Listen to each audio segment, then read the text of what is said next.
É saúde, Tá na mídia. é saúde na mídia. Começando mais um Saúde na Mídia, sejam muito bem-vindos.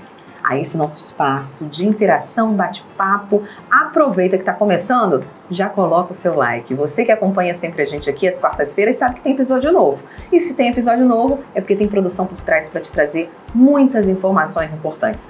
Que nem a informação de hoje, a gente vai falar sobre saúde mental. Segundo a OMS, mais de 264 milhões de pessoas sofrem de depressão no mundo, gente. É isso mesmo. E outras patologias também ligadas à saúde mental, ligadas à mente. E é esse assunto que a gente vai abordar hoje. E é um assunto bem especial. Para isso, nós trouxemos uma convidada maravilhosa, não é isso, Amanda Couto? Exatamente. A gente vai falar sobre saúde mental, principalmente no ambiente de trabalho. Que às vezes as pessoas começam a desenvolver sintomas de depressão, de ansiedade, de burnout ali no ambiente de trabalho. A gente convidou ela, especialista no assunto, Tereza Ottoni, terapeuta holística maravilhosa. Já participou com a gente aqui em outras temporadas, né, Tereza? Com muita alegria, vem contribuir aqui para a curiosidade de vocês ser completamente resolvida, sanada. Perfeito. E a gente já começa falando sobre essas questões, Tereza. Por que hoje em dia a gente tem tantas doenças e tantos afastamentos de trabalho por conta de decorrências de problemas de saúde mental? Pois é, Amanda, nós temos atualmente quase que uma epidemia, uma endemia, que é quando a coisa fica realmente consistente e contínua no mundo, quanto à ansiedade. A ansiedade é a mãe de todos os transtornos mentais. Dela derivam os outros. E o que pode estar ocorrendo? Uma concorrência, porque as pessoas sentem que precisam manter o seu emprego, ou, portanto, a sua aptidão de se compor, né, como trabalhador, como realizado naquilo que faz. Então, a concorrência ficou mais acirrada. A ansiedade, a competição vão ficando evidentes e acaba que o corpo começa a ter alguns sintomas. Por exemplo, os pensamentos recorrentes levam a emoções que muitas vezes são distorcidas quanto a medo, insegurança, e aí provocando mudança de comportamento, alteração na qualidade do sono, e é um efeito cascata que vai se desenvolvendo dentro de nós, porque cada pensamento transforma-se em 1.200 situações de neurotransmissores, de química interna que pode nos degenerar, nos afetar. Então, quando nós temos uma emoção distorcida, nós criamos uma cascata de substâncias químicas que nos envenenam. E nós, por falta de autoconhecimento, não conseguimos, então, criar uma maneira de dialogar com esses nossos pensamentos e, portanto, equilibrar as nossas emoções. Tereza, quando a gente fala de saúde mental, né, qual a importância, como isso influencia o trabalhador? Karina, ele começa a criar, nós temos uma tendência a fabricarmos pensamentos negativos. Você acredita que nós pensamos em torno de 60 mil pensamentos por dia? Eu acho que eu penso um pouquinho mais. Gente, e olha que eu me considero otimista. E 80% deles são negativos. E apenas alguns são realmente construtivos. Então, a primeira situação importante que qualquer um de nós, e principalmente um trabalhador que está exposto a dinâmicas no seu trabalho, de desafios, é se conhecer. Então, saber como, por exemplo, aprender a dialogar e dizer, não, esse aqui eu não quero, esse aqui não é importante agora. Para que você possa criar, né, um núcleo de pensamentos que traga produtividade, que é o que você precisa fazer ali no núcleo empresarial. Então, existem muitas abordagens que nós precisamos ter. A empresa e também o trabalhador, e eu acredito, sabe, Karina, que é muito importante, não existe algoz nem vilão. Nós todos somos parceiros para construir um mundo melhor.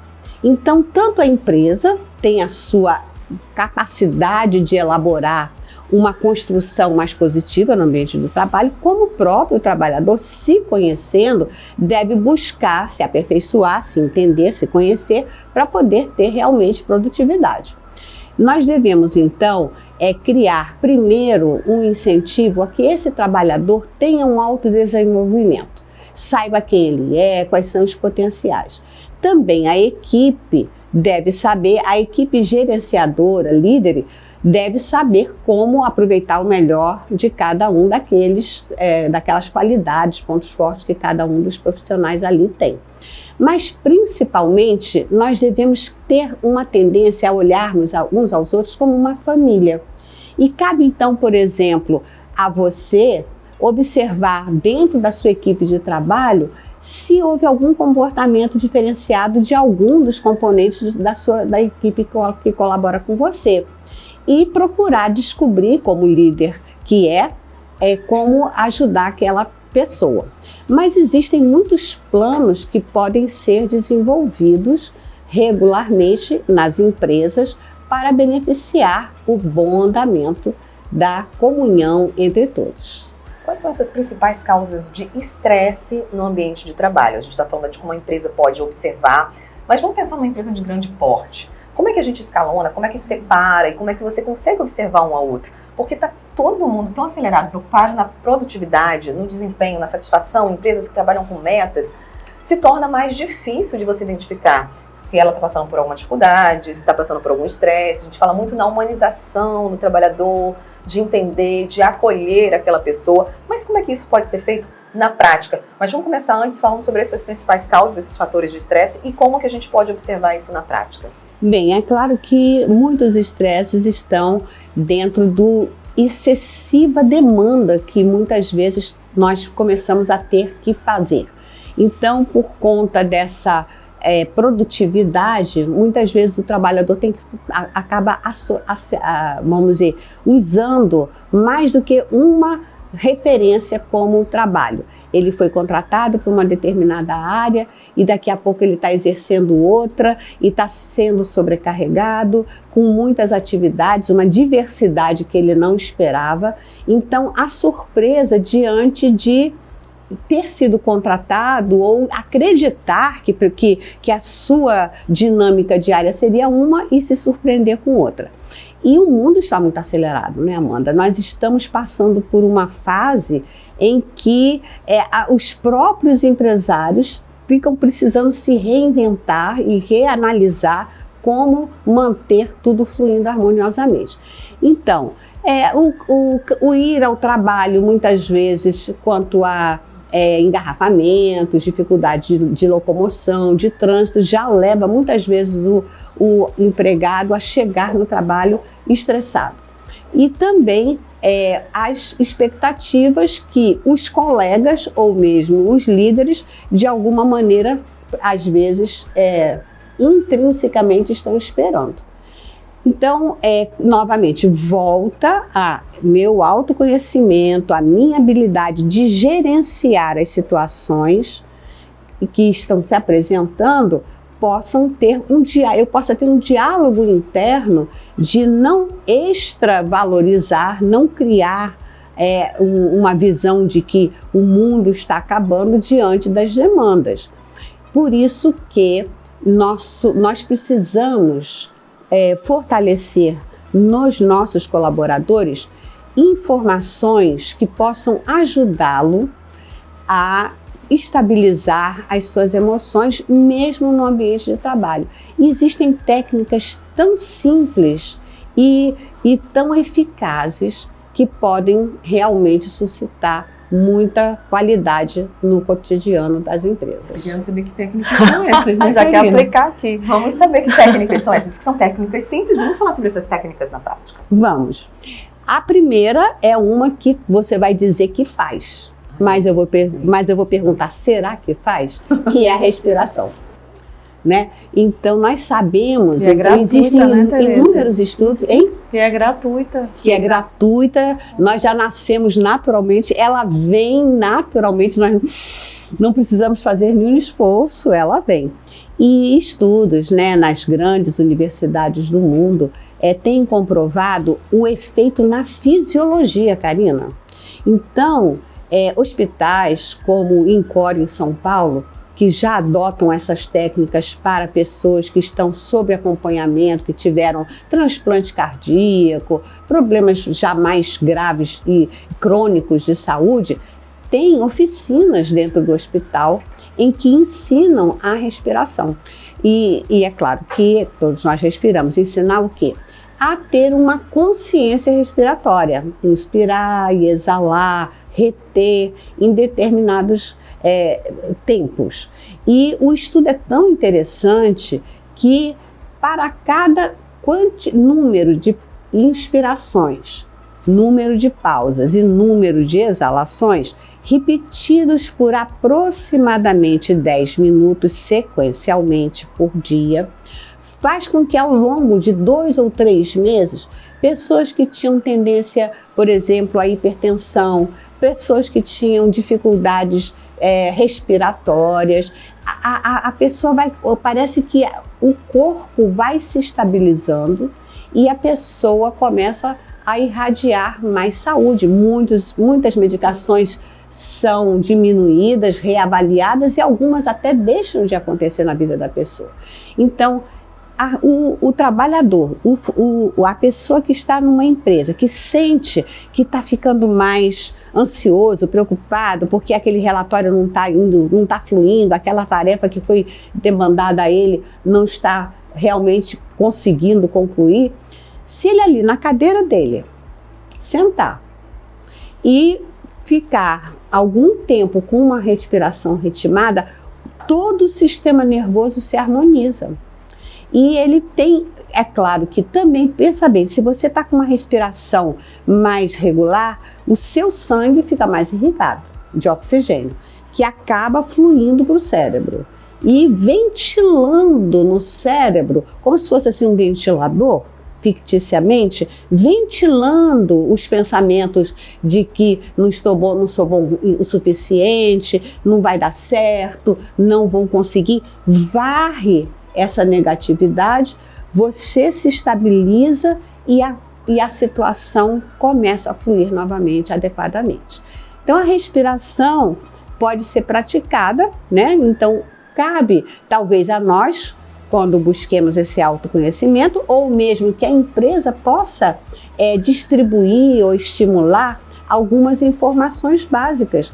Toda empresa tem momentos de treinamento para os seus colaboradores, né? Nós temos também uma técnica que foi observada no Japão por um médico chamada Jinshin Jitsu. E nós sabemos que na medicina oriental existe essa ideia, que já foi comprovada em 1950 por um pesquisador na Coreia, que esses canais energéticos, que são chamados os meridianos, que até então achavam que eram subjetivos, que não existiam, já estão comprovados que eles existem a nível físico, correndo junto com a corrente sanguínea. Sim. Então, esses canais, eles terminam na ponta dos dedos. Cada dedo tem um significado emocional. Então, por exemplo, o dedo do medo é o do meio. Se você está numa reunião, está preocupado com alguma coisa, está com medo de alguma coisa, ao envolver o seu dedo do meio, então você está aqui, tem uma mesa, está todo mundo conversando, dialogando, resolvendo, ó pepino. Aí você ali está na mesa, com aquela cara de paisagem, tranquilo, segura o seu dedo pode do ser meio. mão direita ou esquerda, tanto Qualquer faz. dos dois. Só segura um dedo E você do meio. pode fazer também dos dois, se você Certo. achar que ainda não completou o ciclo de, vamos dizer, bem-estar quanto a esse tema medo. E aí você fica ali, uns 2 minutos. E aí é claro que você deve ter uma certa pressão, porque se você deixar muito frouxo, você não está agindo sobre esse meridiano. Se você apertar muito, você está estrangulando, também não está deixando que o fluxo. Então, assim, no início você tem que ter uma calibradazinha, uma auto-observação, treinar, para perceber o quanto que quando você segura, você sente o pulsar. Da mesma maneira que muitas vezes na academia a gente coloca a mão no pulso e sente como é que está a nossa pulsação, Aí fica ali. Geralmente com 2 minutos você para de sentir o pulsar. Se você parou é porque harmonizou aquele meridiano. Aí você passa para outro. Para estresse é aplicar por 2 minutos o polegar no centro da mão. Então, se você está muito estressado, você continua com aquela cara tranquila ali para o seu patrão. Ninguém está percebendo nada, ninguém está vendo o que a gente está fazendo. Eu estou até fazendo. Vamos fazer, gente, porque estresse não tem, né? Pois é. Então, com certeza, ansiedade e tal. Então, existem ferramentas valiosas. Mas vamos pensar, essa é uma parte mais holística que eu acompanho de perto, tenho um carinho enorme por essa abordagem. Mas, por exemplo, socialmente, a nível convencional, dinâmicas de grupo. Né? Então, por exemplo, eu tenho sido chamada eventualmente por algumas empresas a aplicar uma vez por semana dinâmica de grupo na equipe. E a dinâmica de grupo que eu aplico, ela tem algumas regras que a gente conversa com o grupo antes de começar. Porque todos nós precisamos ser ouvidos. Então, quando eu começo a falar que eu estou me sentindo pressionado, ou que eu estou inseguro, que eu acho que eu não estou tendo o reconhecimento, e é claro que ali existe já um acordo de que o que for conversado ali não vai sair dali, então todos se sentem seguros para compartilhar aquilo que estão sentindo. Então, dinâmicas de grupo são muito importantes. A equipe se ouve um aos outros, entende melhor os seus colegas e consegue então ser mais receptivo e acolhedor e atento às características que aquele colega demanda. Outras atividades que eu tenho também sido requisitada são pequenas asanas, asanas de yoga, movimentos de yoga, porque o yoga, assim, 15, 20 minutos também algumas empresas têm me solicitado, assim, como se fosse um movimento de ginástica laboral, só que com as características do yoga, porque o yoga, ele trabalha não só a respiração e o movimento do corpo, alongando e tal. Então parece um alongamento, mas ele atinge também o sistema endócrino, equilibrando também, então, as nossas funções fisiológicas, que muitas vezes estão alteradas com o estresse, com a ansiedade. E, além disso, nós podemos fazer, por exemplo, a empresa pode começar a suscitar interesse para que os colaboradores façam parte de grupos de, por exemplo, um coro, essa parte artística é muito importante, dinâmicas de pintura, oficinas de pintura, de artesanato. Então, uma vez por mês que essa empresa ofereça aos seus colaboradores alguma prática mais subjetiva, isso ajuda também a ele se sentir acolhido. Então a empresa não me olha só como um produto que tenho que produzir, que tenho que ter eficiência, mas eu sou um ser humano que estou sendo aqui valorizado e olhado com carinho. Então, é muito interessante. A gente conseguiu dar vários exemplos aqui, né? Esse tipo de abordagem que complementa o equilíbrio e a produtividade da empresa. E aí, Tereza, falando sobre essas situações, falando de empresas que estão te solicitando, você conseguiria dizer pra gente qual o nível, qual o tipo de emprego que é o mais estressante? A gente tem um ranking, a gente tem como classificar as profissões que demandam mais dessa energia, dessa saúde mental do trabalhador. E também, depois eu queria que a gente entrasse especificamente no nicho da saúde, que é um nicho que eu acho que demanda demais. A pessoa está lidando ali com o paciente o tempo todo e é sobrecarregado com isso. Mas existe esse ranking para a gente falar aqui com o pessoal? Assim, mundialmente, as profissões mais estressantes. O setor financeiro. Setor financeiro, de investimentos, o pessoal que trabalha em banco tem o maior índice de ausência de trabalho. Pode chegar a 200, a estatística no Brasil chega a 200 dias de ausência do trabalho por conta de estresse e ansiedade no setor bancário. Gente, que dado importante, né? Que dado importante. Você falou da saúde, com certeza também. Mas, por exemplo, o pessoal da justiça também passa por situações, porque é uma sobrecarga muito grande de processos, né? Os funcionários sentem assim como estão enxugando o gelo, quando conseguem baixar aquela pilha de... Eu conheço muitas pessoas da área da justiça e parece que vem outra avalanche, parece que eles nunca conseguem dar conta, isso dá frustração, a sensação de que eu não estou realizando nada porque acaba que não concluo, nunca, parece que não conclui nunca nada, né? Então, na verdade, Amanda, nós poderíamos até ter um ranking, mas hoje em dia eu acho que todas as profissões estão com muito desafio. Porque, na verdade, a gente está na era da ansiedade, não é isso?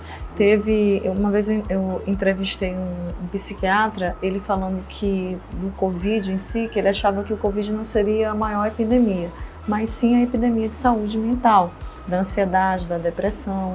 E antes o que a gente via de algumas empresas era que o trabalhador ele tinha que deixar aquele problema dele, ele resolver da porta para fora. E hoje, ao te ver falando dessa forma, me deixa muito feliz das empresas já estavam buscando, porque isso impacta, né, na produtividade, na saúde daquele colaborador, e para aquela empresa que tem uma cultura, né, voltada para o ser humano, uma cultura empática, isso é bastante importante.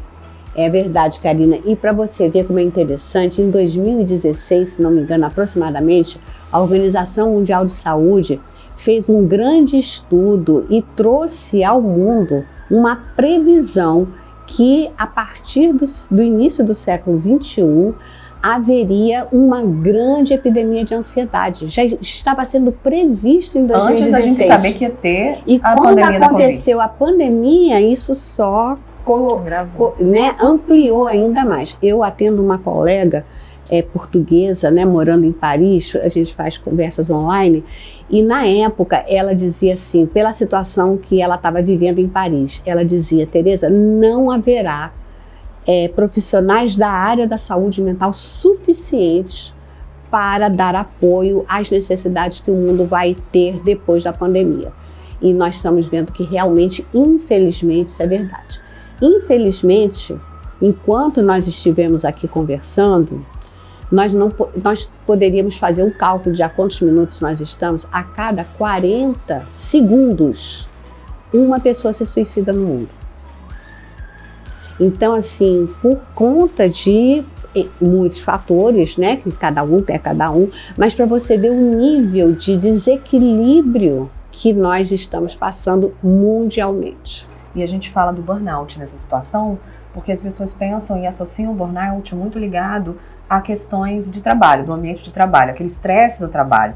Mas hoje em dia a gente já tem um novo conceito do burnout, que o burnout é realmente um estresse não só do trabalho, mas multifatorial, que leva aquela pessoa ao esgotamento mental.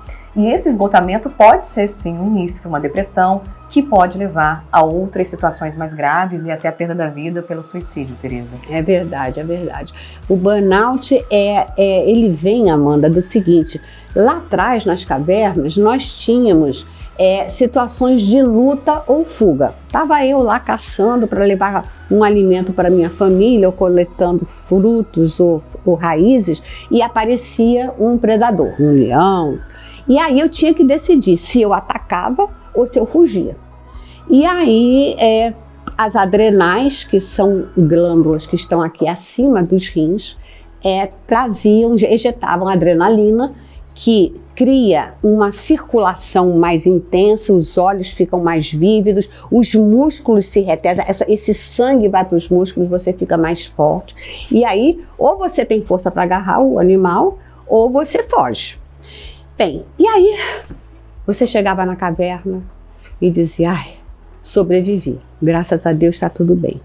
E aí toda aquela cachoeira hormonal ia levando algum tempo para se dissolver. E aí você só ia caçar de novo quando a comida acabasse, daqui a 2, 3, 4, 5 dias. Né? O homem evitava sair da caverna porque era arriscado, entende? Só quando ele estava com muita fome que ele saía de novo. Hoje em dia, você tem horário para chegar no trabalho, você mata o primeiro leão. Você não encontra vaga para estacionar, você tem o segundo leão. Então as adrenais não descansam. Você sai de uma situação de luta, passa para outra e passa para outra. Então as adrenais entram em esgotamento, isso é o burnout. Por isso que você está falando, Amanda, não é necessariamente associado às disputas, os desafios que nós temos só no trabalho. É o nosso contexto como um todo que está fazendo com que nós estejamos extremamente, vamos dizer, ativados para ter resoluções, para arranjar soluções, para resolver o que tem no dia a dia. E situações, né? Hoje em dia, dificilmente nós fazemos uma só atividade. Nós temos vários personagens, a vida é um palco, como dizia a Shirley MacLaine. Então eu tenho meu papel de filha, meu papel de mãe, meu papel de esposa, de profissional e tantos outros. E em cada um eu tenho que ter uma postura. Olha a confusão que isso traz emocional para cada um de nós. E a pergunta que não quer calar, Karina, é possível diminuir esses números? A gente tem alguma perspectiva positiva, já que a gente começou falando que a gente pensa mais de 60 mil pensamentos, né, naquele momento e que 80% deles são pensamentos negativos. É possível ter uma perspectiva otimista para o futuro da saúde mental da população mundial, não vou nem falar brasileira? Sim, da mesma maneira que a gente vai para a academia e malha os nossos músculos, nós temos que malhar os músculos, entre aspas, da nossa mente, os nossos neurônios. Nós temos que aprender a ser seletivos com esses pensamentos, a filtrar, e a ferramenta primordial é a meditação. A meditação pode ser simples, estilo tibetano, que é você fechar os olhos e observar o ritmo da sua respiração, e ali você está ali respirando, percebendo que o ar está entrando, está saindo, e de repente você pensa, eu tenho que trocar o óleo do carro, eu tenho que ir ao supermercado, ai meu Deus, eu estou meditando, deixa eu voltar. Então, é uma luta, né? Mas é algo a ser construído. Então, uma vez você tendo mais poder sobre a sua mente, você tem mais poder de fazer as escolhas adequadas na sua vida, deixando de ter comprometimento emocional. Então você tem que treinar a sua mente. Com certeza. Treinar a sua mente para só pensamentos positivos, para essa resolução de problemas. A gente estava aqui nos bastidores, lembra, Karina, da frase que a Tereza falou? Ai, a gente ia esperar o inesperado. Esperar o inesperado. É isso. Pois eu adorei essa frase. Não é? Quando nós aprendemos a, em vez de olhar simplesmente a árvore, ou seja, o problema, e olhamos a floresta, tem tantas outras coisas que nós podemos apreciar e resolver. Eu estou atrasado, por exemplo, para o dentista, mas ao mesmo tempo eu encontro uma vaga rápido, aí eu agradeço, gratidão. É uma emoção muito importante a ser privilegiada também. Um diário de gratidão. 5 motivos pelos quais você é grato todo dia, escrevendo, são extremamente nutridores para o nosso equilíbrio. E todas essas máquinas maravilhosas, tomografias e tantos outros aparelhos que a neurociência hoje tem para observar o cérebro humano, mostram que nós ampliamos a coerência cerebral quando nós meditamos. E existem pessoas, né, alguns voluntários estudados, que já receberam até o título de pessoa mais feliz do mundo. Então, é alcançável, é possível. Eu achei tão interessante que tu falaste, e eu já li muito que as pessoas dizem que felicidade, na verdade, é uma filosofia, né? São as escolhas. Tem gente que olha um copo assim, e tem gente que olha, quase que está quase cheio, tem outra, a gente já está vazio. Então, a forma como você vê as coisas, as dificuldades, né?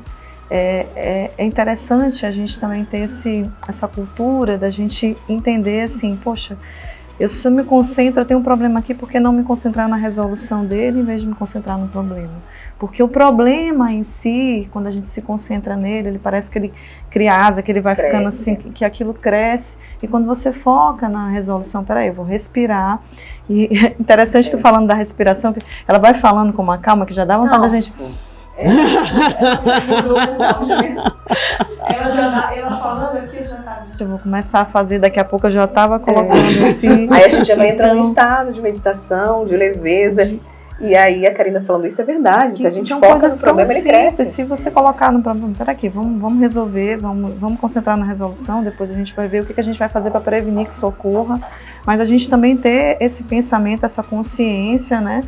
Porque se a gente não tiver, não adianta também um profissional, uma empresa, né, tá fazendo a sua parte e a gente não ter a nossa autoconsciência, Exatamente. né, entendermos, né, e tem coisas que a gente não vai conseguir resolver, e tudo bem se a gente não conseguir resolver naquele momento. E as coisas vêm como um aprendizado. Um bebê, quando começa a engatear, né, Karina?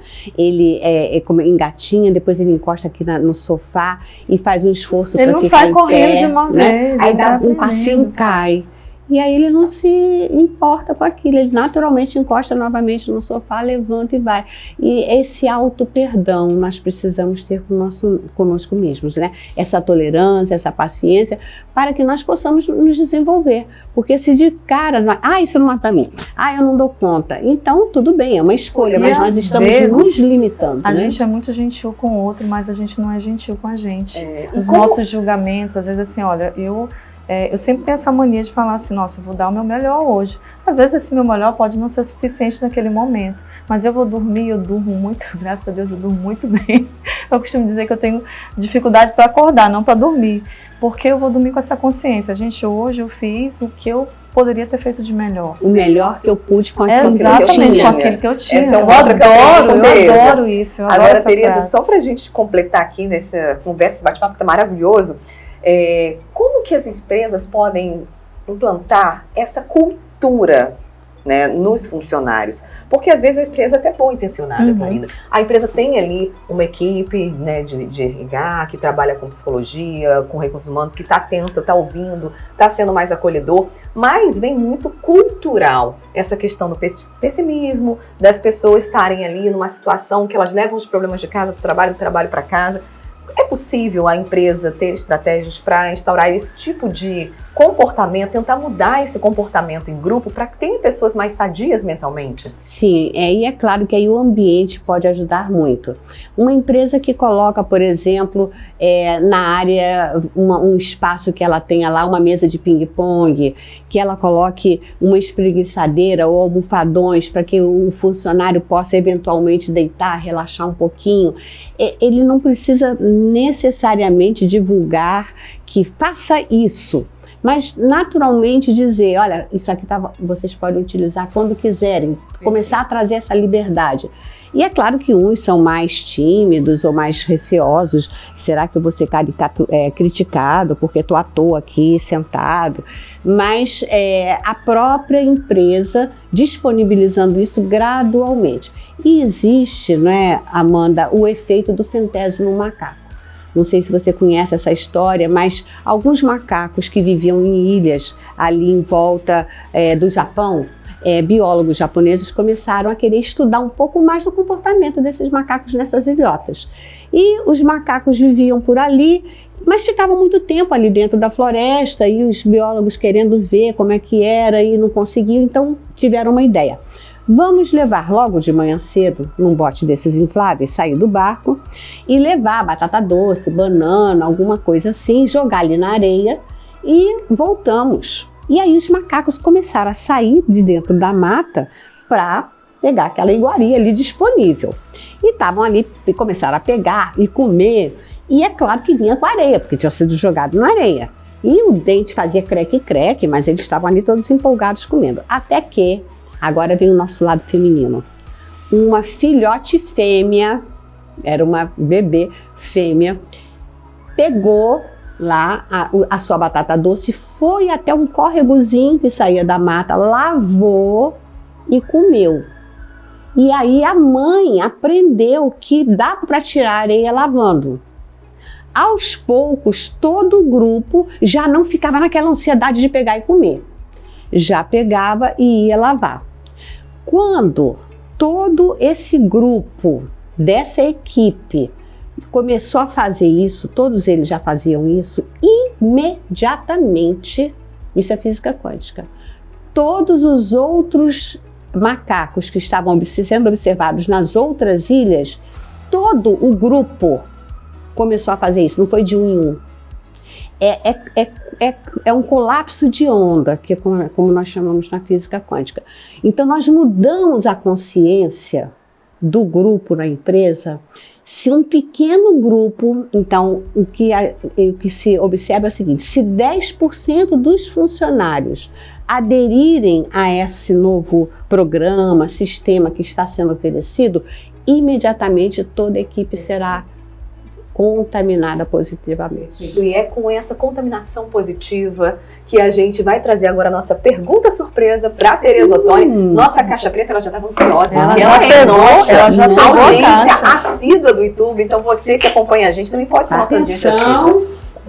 Vamos ver, concentração.